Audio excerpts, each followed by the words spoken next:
ബീഹാർ കടന്നതിന് പിന്നാലെ ബി.ജെ.പിയുടെ നോട്ടം പതിഞ്ഞിരിക്കുന്നത് അങ്ങ് പശ്ചിമ ബംഗാളിലാണ്. അടുത്ത വർഷം മാർച്ച് ഏപ്രിൽ മാസങ്ങളിൽ കേരളത്തിനൊപ്പമാണ് ബംഗാളിലും തെരഞ്ഞെടുപ്പ് നടക്കുന്നത്. ഇക്കഴിഞ്ഞ ലോക്സഭാ തെരഞ്ഞെടുപ്പിൽ 6 സിറ്റിംഗ് സീറ്റുകളാണ് ബംഗാളിൽ ബി.ജെ.പിക്ക് നഷ്ടമായത്. എങ്കിലും 6 എംപിമാരെ അവർക്ക് ലോക്സഭയിൽ എത്തിക്കാനും സാധിച്ചു. ഇതോടെ ആഞ്ഞു പിടിച്ചാൽ ബംഗാളിൽ കുറച്ച് MLA-മാരെ വിജയിപ്പിക്കാൻ സാധിക്കുമെന്നും ബി.ജെ.പി കണക്ക് കൂട്ടുന്നുണ്ട്. എന്നാൽ മുഖ്യമന്ത്രി മമതാ ബാനർജിയും തൃണമൂൽ കോൺഗ്രസും ഉയർത്തുന്ന വെല്ലുവിളികൾ മറികടക്കാനുള്ള ആയുധമൊന്നും നിലവിൽ ബി.ജെ.പിയുടെ പക്കലില്ല എന്നതാണ് വാസ്തവം.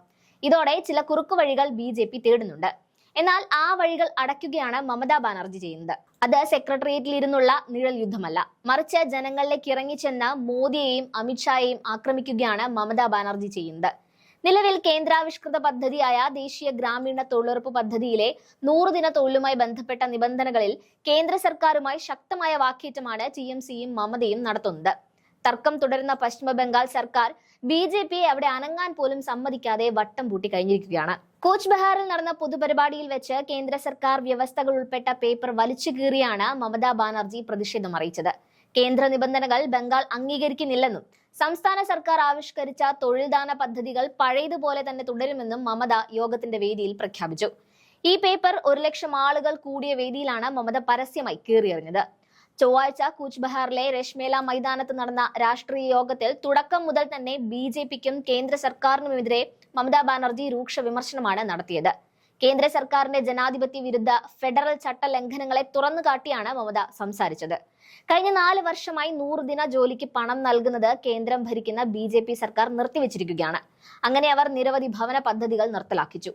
അതോടെ ഗ്രാമീണ റോഡുകളിലെ പണി നിലച്ചുവെന്നും പിന്നാലെ തെരഞ്ഞെടുപ്പ് അടുത്തപ്പോൾ വലിഞ്ഞു കയറി വന്നാൽ അത് അംഗീകരിക്കില്ലെന്നും മമത ചൂണ്ടിക്കാട്ടുന്നുണ്ട്.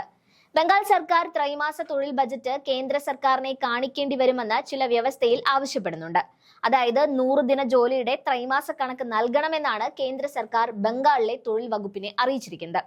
കേന്ദ്രത്തെ ബജറ്റ് കാണിക്കേണ്ട സമയം എപ്പോഴാണ് എന്ന് ചോദിച്ച മമത ഡിസംബറിലാണ് ആവശ്യം ഉന്നയിച്ചിരിക്കുന്നത് എന്നും പറയുന്നുണ്ട്.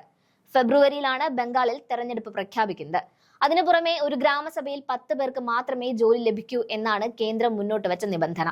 അതെങ്ങനെ ശരിയാകുമെന്ന് ചോദിച്ച മമത ചിലപ്പോൾ ഒരു കുടുംബത്തിൽ തന്നെ 10 ദരിദ്രരുണ്ടാകുമെന്നും ചൂണ്ടിക്കാണിക്കുന്നുണ്ട്. 100 ദിന ജോലിക്കുള്ള പരിശീലനവും വ്യവസ്ഥകളിൽ നിർദ്ദേശിച്ചിട്ടുണ്ട്. ഇല്ലെങ്കിൽ ഭൂമിയിൽ പണി നടത്താൻ കഴിയില്ലെന്നാണ് ബി.ജെ.പി സർക്കാർ പറയുന്നത്. കേന്ദ്ര വ്യവസ്ഥകൾ ഒരു വിലയുമില്ലാത്തതാണ് എന്ന് പറഞ്ഞാണ് ലക്ഷക്കണക്കിന് ആളുകൾ നോക്കി നിൽക്കെ കേന്ദ്ര സർക്കാരിന്റെ ഉത്തരവ് മമതാ ബാനർജി കീറിയെറിഞ്ഞത്. ആ വീഡിയോ ഒരിക്കൽ കൂടി കാണാം. আমি এটাকে মনে করি অসম্মান, অপমান।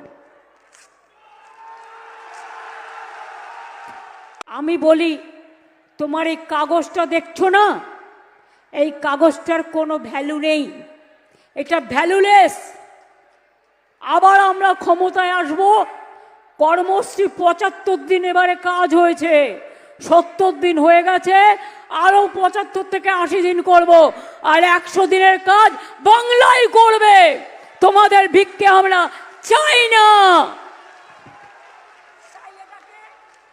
তাই এই কাগজটাকে, এটা আমার নোট, গভর্নমেন্টের নোট, এটা সেন্ট্রাল গভর্নমেন্টের অর্ডার নয়, অর্ডারটা পড়ে দিলাম, ছিঁড়ে ফেলে দিচ্ছি। আমি এটাকে মনে করি অসম্মান, অপমান।